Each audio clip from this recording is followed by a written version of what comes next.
con todos jóvenes. Hoy vamos a ver el temita de tabla periódica. Tema extenso, hemos tratado de resumir, de acuerdo, de comprimir el tema, de acuerdo, pero aquí está toda la información necesaria para resolver cualquier tipo de problema, de acuerdo. Como puedes ver, en la parte superior se encuentra la configuración electrónica, de acuerdo, que tú conoces.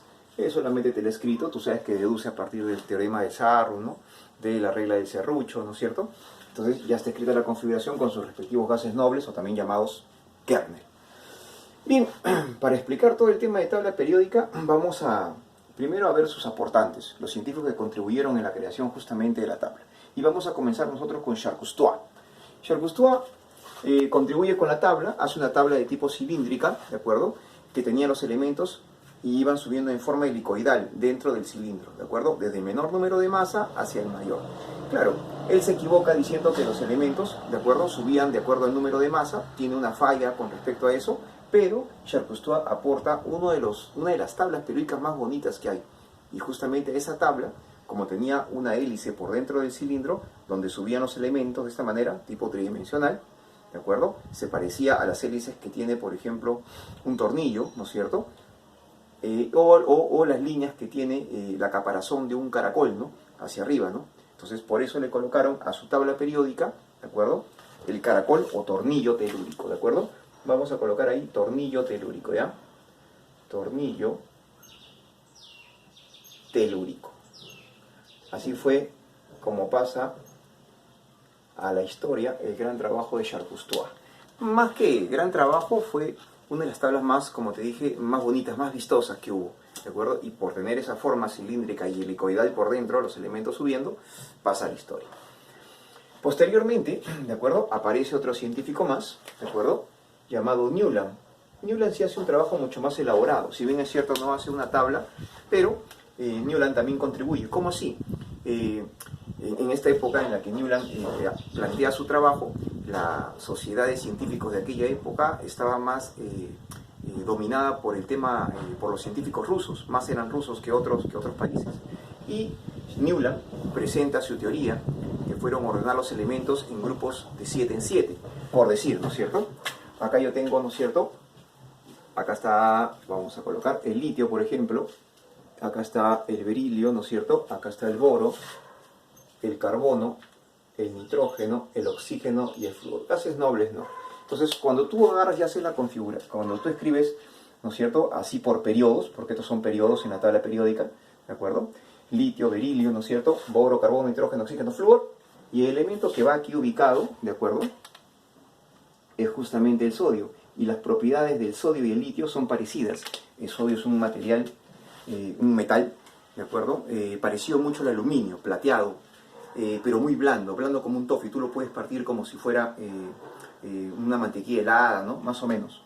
Y es explosivo al contacto con el agua. Esas mismas propiedades también las tiene el litio, son muy similares. Entonces, Newland decía que el litio, ¿de acuerdo?, a partir del litio, 1, 2, ¿no?, 3, 4, 5, 6, 7, ¿de acuerdo?, y el octavo elemento se parecía al primero.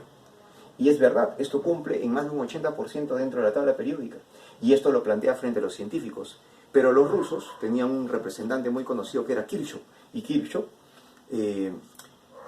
le hace una pregunta para que él pueda sustentar su tema científico. Y le dice de cómo él ha llegado a la conclusión esta. Bueno, y él explica que como era aficionado al violín, le dice de que según las notas musicales, do, re, mi, fa, sol, la, si, 7. Y los que tocan algún instrumento saben que la octava nota otra vez es do. Y dice que la primera nota do y la octava nota también es do. Pero como son parecidas, si no me equivoco, una más aguda o grave que la otra, pero son parecidas, el octavo elemento y el primero también se parecen. Cuando él dice esto, todos se burlan de él, los científicos de aquella época, y lo humillan tanto, sienten tanta humillación, de que decide que sus trabajos nunca más vuelvan a salir a la luz y se retira del escenario prácticamente científico. Pero su trabajo es redescubierto más adelante, nosotros vamos a ver por Moseley, ¿de acuerdo?, pero pasa a la historia con el trabajo que él hizo llamado las octavas de Newland. Vamos a colocar entonces acá las octavas de Newland. Pero ojo, él ordenó, ¿de acuerdo?, él ordenó los elementos de 7 en 7, no de 8 en 8. Por eso, ¿no es cierto? Profe, ¿por qué las llaman octavas? Son octavas de Newland. ¿De cuánto en cuánto las ordenaron? De 7 en 7, no de 8 en 8 porque dice octavas, por si acaso. En el caso de Oberheiner fue algo diferente. Él sí y sustentó, ¿no es cierto? Y quedó su trabajo para la posteridad, ni bien hizo él prácticamente la exposición. Tengo un ejemplito así para que puedas entenderlo. Acá está berilio, acá está el magnesio, y acá está, por ejemplo, el calcio, en la tabla periódica. Si yo coloco estos tres elementos acá, por ejemplo, ¿no es cierto? Vamos a verlos.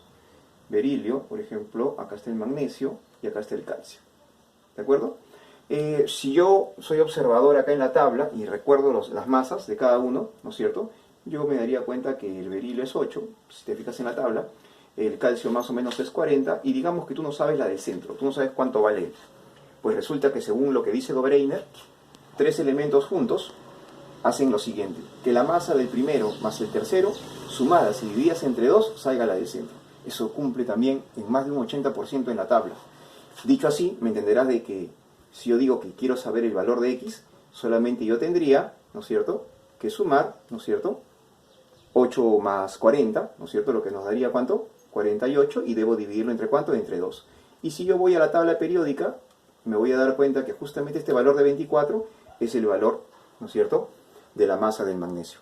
¿De acuerdo? En el caso de Oberheiner, este trabajo que él hizo los llamó las famosas triadas. Las famosas triadas de Oberheiner. ¿De acuerdo? Gran trabajo también el de Oberheiner. Mendeleev hace la primera tabla periódica, unos 65 más o menos, o 64 elementos aproximadamente. Pero es una tabla cuadrada, nada más, ¿de acuerdo?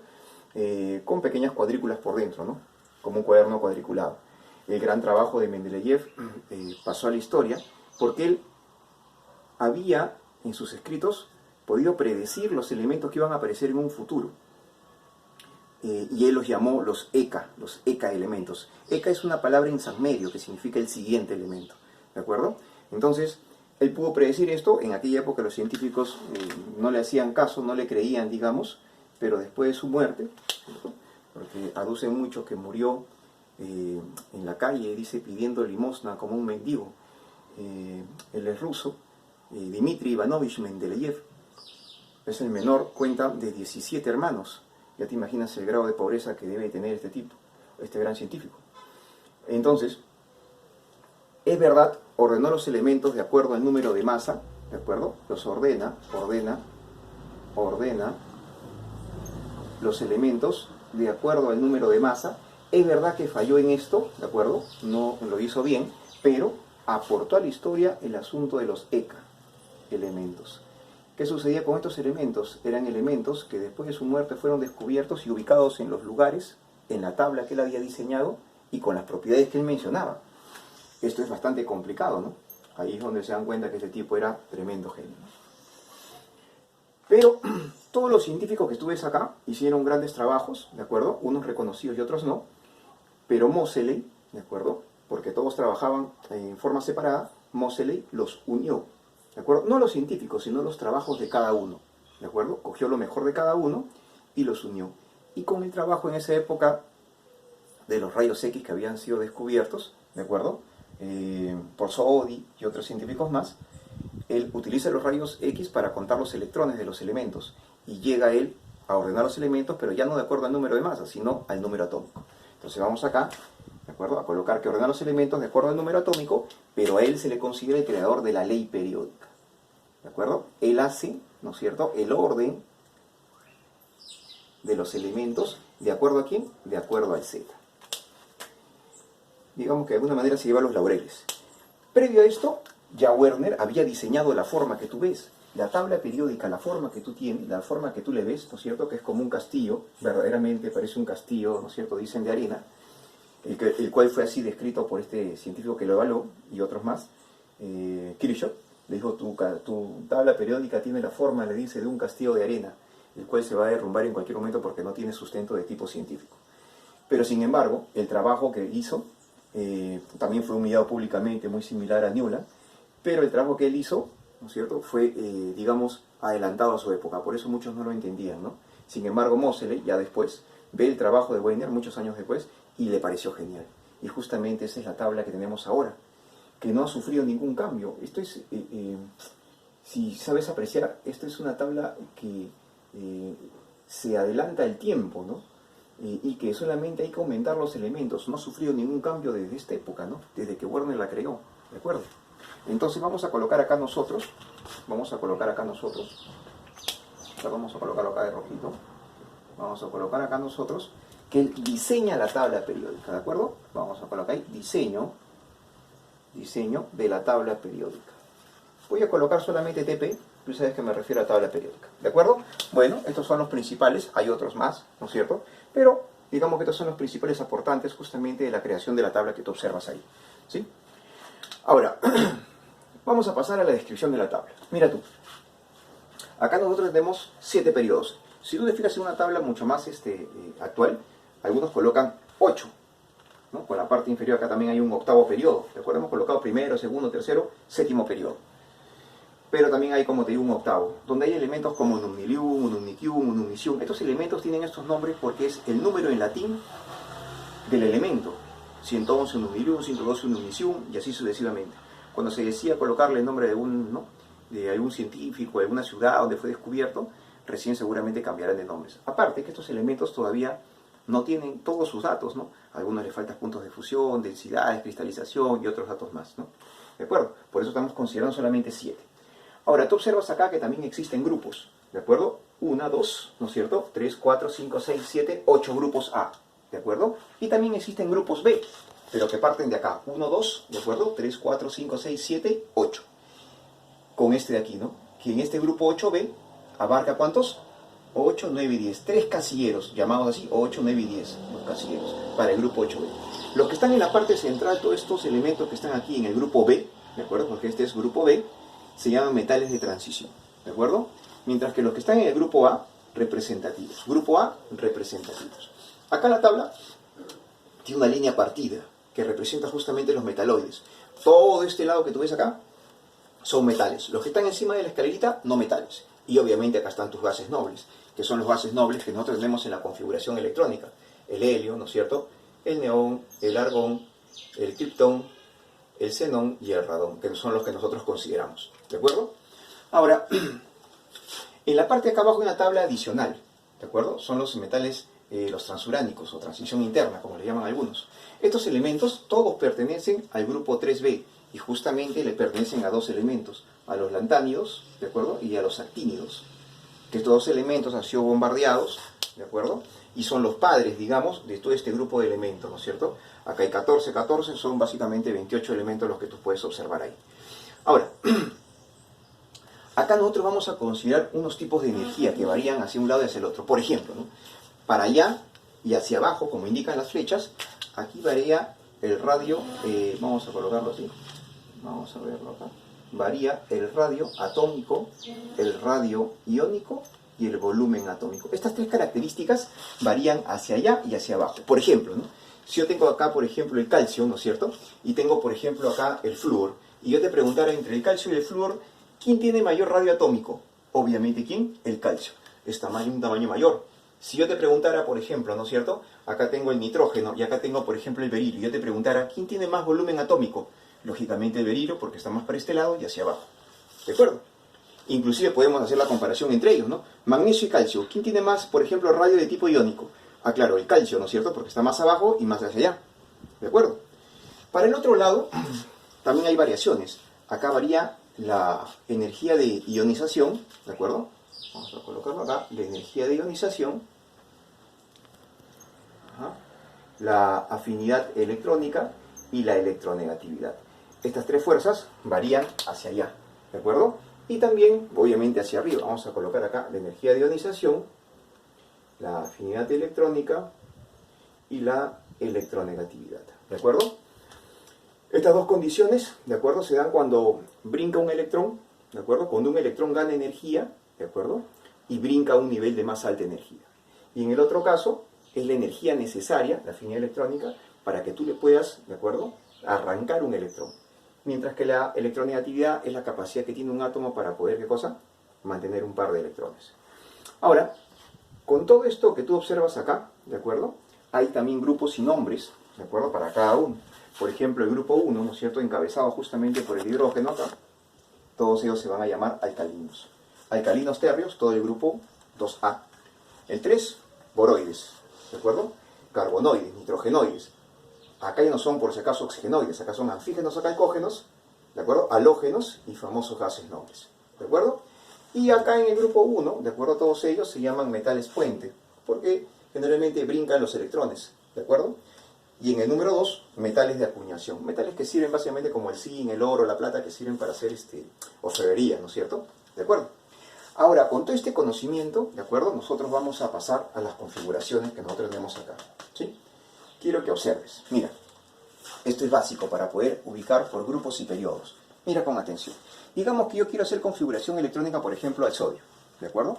Bueno, comenzamos. Hacemos configuración para 11. Decimos 1s2, 2s2, 2p6, ¿de acuerdo? Y colocamos 3s2, pero en lugar de 2 que colocamos, 1. ¿Por qué? Porque lo que nosotros queremos justamente, ¿qué cosa es? Llegar y hacer la suma de ¿cuánto? De 11. Vemos acá un 3 que es el mayor y el número 1 que tú observas. Este número 1, ¿de acuerdo? Te va a indicar a ti el grupo, pero lo colocas en romano. Y el 3 te va a indicar ¿qué cosa? El periodo.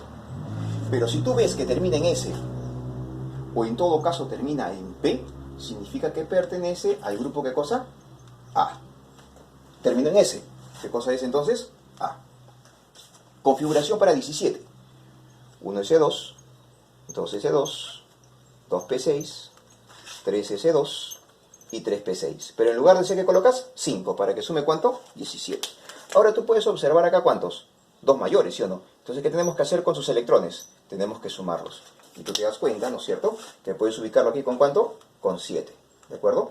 Pero como terminó en P, ¿qué cosa es?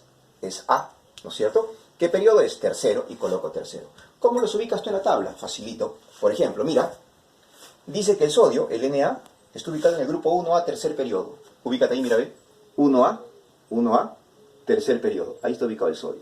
Uno más para que lo entiendas. 7A, tercer periodo del cloro. Vamos a ver. 7A, ¿no es cierto? Y tercer periodo, mírame, tercer periodo. Significa que acá está ubicado ¿quién? El cloro. ¿De acuerdo? Sigamos. Me piden configuración ahora, pero para el selenio. ¿De acuerdo? Una configuración de 34, bueno, un poquito más grande. 1s2, 2s2, 2p6, 3s2, ¿de acuerdo? 3p6, 4s2, 3d10 y 4p6. Entonces yo coloco acá ¿cuánto? Un 4. ¿Para qué? Para que pueda sumar la cantidad de ¿cuánto? De 34. Ahí está, ¿no? 4, 10, 12, 18, 20, 30, 34. Ahora, mira tú. Ahora los mayores son el 4 de acá y el 4 que tú ves aquí. Ellos dos suman ¿cuánto? 6, como un puente, ¿no es cierto? Y ahora sí, vamos a colocar acá. Aquí iría ¿qué número? El número 6. ¿Y en qué cosa termina? En P. Si termina en P, ya habíamos dicho qué cosa era. Grupo A. Y acá, claro, cuarto periodo. Y listo, y así lo puedes ubicar en la tabla. Una vez más, mira acá, todos son casos diferentes, ¿ah? Ojo, todos son casos diferentes y todos ellos te van a servir para hacer tus problemas. Colocamos 1S2, 2S2, 2P6, tenemos que ir hasta 23, 3S2, 3P6, 4S2, ¿no es cierto? Y 3 de 10. En lugar de 10, ¿qué vas a colocar? Un 3. ¿Para qué? Para que tengas esa cantidad de ¿cuánto? De 23. Mira acá con atención. ¿El mayor quién es? 4, ¿sí o no? Pero resulta que cuando termina en D, es un caso especial. Si termina en D, automáticamente lo sumas con el anterior, a pesar que es de diferentes niveles, 4 y 3. Sumas los dos. ¿Solamente por qué? Porque terminó en D.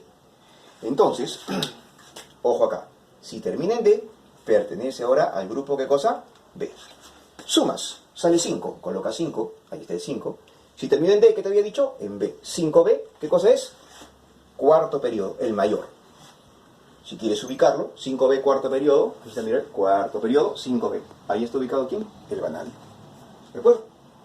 Continuamos. Estos tres los vamos a hacer juntos, pero le vamos a aplicar ternes, muchachos. Porque ya, ¿no es cierto?, es muy extenso tener que escribirlos a todos, en todos la configuración. Así que vamos a aplicar, para él vamos a aplicarle argón 18 en nuestra configuración. Voy acá a colocar argón 18, a él también le voy a colocar argón 18, ¿de acuerdo? Y acá, a este níquel también, porque los tres lo vamos a hacer juntos, ¿de acuerdo? Me interesa que vean los tres a la vez, le vamos a colocar argón, ¿de acuerdo? Así que les vamos a hacer ahora las configuraciones a cada uno. Mira por acá, observa con atención. Después de ahí, ¿qué cosa sigue? Sigue un 4S2, ¿no es cierto? Ahí está. Y un 3 de 10. Pero en lugar de 10, ¿qué vas a colocar? 6, ¿verdad? Para que sume 18, 20, 26. Otra vez. ¿Cómo sería acá? 4S2. ¿Y qué más? Un 3D.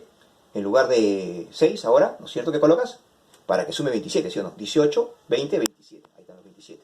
Y por acá, para el caso del níquel, vamos por aquí. Mira, observa aquí. Colocamos ¿cuánto? Un 4S2 también, ¿de acuerdo? Y colocamos un 3D ¿cuánto? 8. Para que sume 28. Ahora mira esto. Marcamos en todos el cuarto nivel. Y como yo te dije, ¿no? Si termina en D, ¿qué cosa tienes que hacer? Sumarlo con la letra S, que siempre va a ser la anterior. Ahí tú puedes observar. ¿De acuerdo? Entonces, para nuestro caso, aquí suma ¿cuánto? 8. Acá también suma ¿cuánto? 9. Y en el otro suma ¿cuánto? Vamos a colocar acá. Ahí está. ¿Sumaría cuánto? 10. Pero tú sabes que solamente hay ¿cuántos grupos? 8 grupos A y 8 grupos B. Pero ¿qué pasa cuando suma 8, 9 y 10? Mira acá, ve. 8, 9 y 10. ¿Te das cuenta o no? Estos casilleros son para esos elementos. ¿Por qué? Porque todos pertenecen ¿a cuánto? Al 8B. Y todos están ubicados ¿en qué periodo? Mira, en el cuarto periodo. Dicho y hecho, mira, observa acá abajo. Cuarto periodo, cuarto periodo. Entonces yo coloco aquí, cuarto periodo, cuarto periodo. Y en la parte que tú ves acá, ¿no es cierto?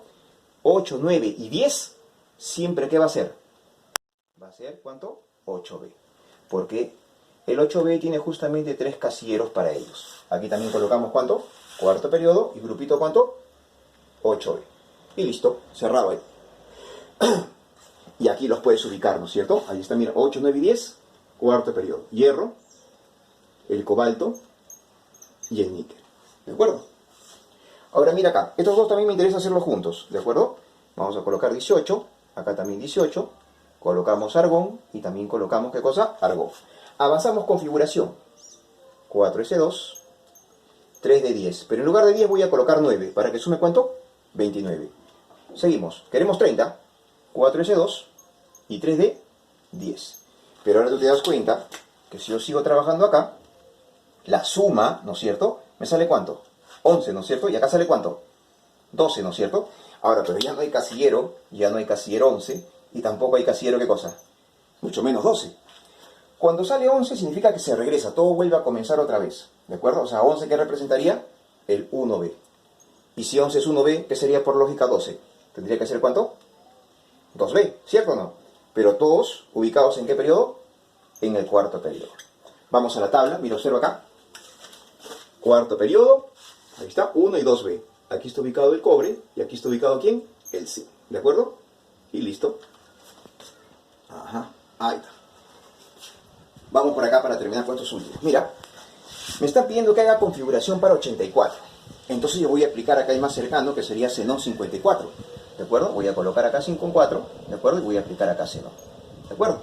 Y creo que para ellos también sería lo mismo. Entonces vamos a colocar los tres en forma simultánea. Ahí está, 54 para todos ellos. Acá también sería Xenon y acá también sería Xenon. Y vamos a partir de acá. En 54 nosotros tenemos 6S2 para 84, 6S2, 4F14, voy sumando, ¿ah?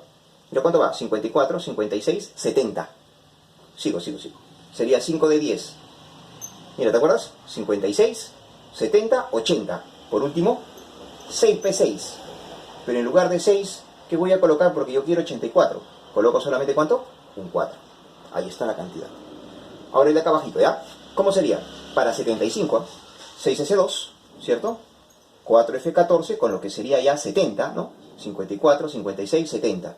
Yo quiero 75. ¿Coloco cuánto? 5D5. Ya tengo la cantidad. Por último, me piden 65, 6S2 y 4F14. Si coloco 14, llegaría a 70, ¿sí o no? 54, 56, 70. ¿Qué número coloco acá para que sume 65? ¿Coloco qué cosa? Un 9. ¿Cómo hacemos grupos y periodos? Fíjate todo esto, mira. Acá tengo un 6 que es el mayor y acá también tengo un 6 que es el mayor. ¿Qué tenemos que hacer con ellos? Tan sencillo como sumarlos. Siempre se coge los mayores. Ya está. Y ahora sí que he agarrado eso. Digo, acá sería ¿cuánto? 6. Grupo 6. ¿Pero en qué terminó? En P. Si es P, ¿qué cosa es? Es A. 6A, ¿no es cierto? Yo he colocado por si acaso X y Z, elementos que no tienen ningún símbolo en la tabla periódica, solamente como por dar un ejemplo, ¿de acuerdo? Con números altos para poder entender.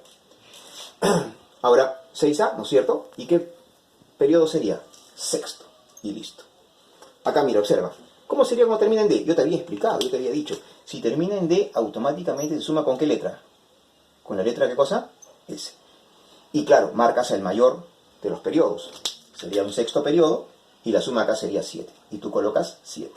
Pero si tú dices 7, ¿y en qué termina? En D. Entonces, ¿qué sería? Grupo B. Y por último, para cerrar, acá vas a marcar a quién. Caso especial es este, mira, sexto, aseguras ahí, ¿no es cierto? Sexto periodo. Pero termina en F, ¿no es cierto? Y nosotros no hemos visto. Entonces ahora vas a hacer lo siguiente, mira. Vas a agarrar acá, vas a sumar él con él, ¿tú crees? No, ¿no es cierto? Si tú sumas ambos, no te va a salir nada, porque no hay configuración para decir en cuándo termina en letra F. Entonces, tú vas a tener que hacer lo siguiente. Mira acá en la tablita, observa acá. Todo este grupito de acá, 1 y 2, terminan en S. Estos terminan en D. Y los que están acá, terminan en P. Resulta que los que están acá, ¿de acuerdo? Los que están acá abajito, ¿de acuerdo? Estos transuránicos, todos ellos terminan en letra F. Tú mirás, profe, ¿y por qué? El último, el que vimos, el 65, termina ahí. Vamos a ver. Resulta de que los que están acá, ¿de acuerdo? Son F y pertenecen ¿a quién? A los lantánidos y los actínidos. Pero ellos, lantánidos y actínidos, ¿a quién pertenecen? ¿A qué grupo? Al grupo 3B. ¿Cierto o no? Entonces, yo me fijo acá y apenas yo vea que termina en letra F, ¿de acuerdo? Automáticamente yo digo, como termina en F y pertenece a los lantánidos y los actínidos, ¿qué va a ser? 3. ¿3 qué? 3B. Y ahí se acaba. ¿Por qué? Solamente por él. ¿De acuerdo? Solamente por él. Y bien, con esto nosotros estamos terminando, chicos, la parte teórica, ¿de acuerdo? De tabla, justamente periódica, para la redundancia, ¿no?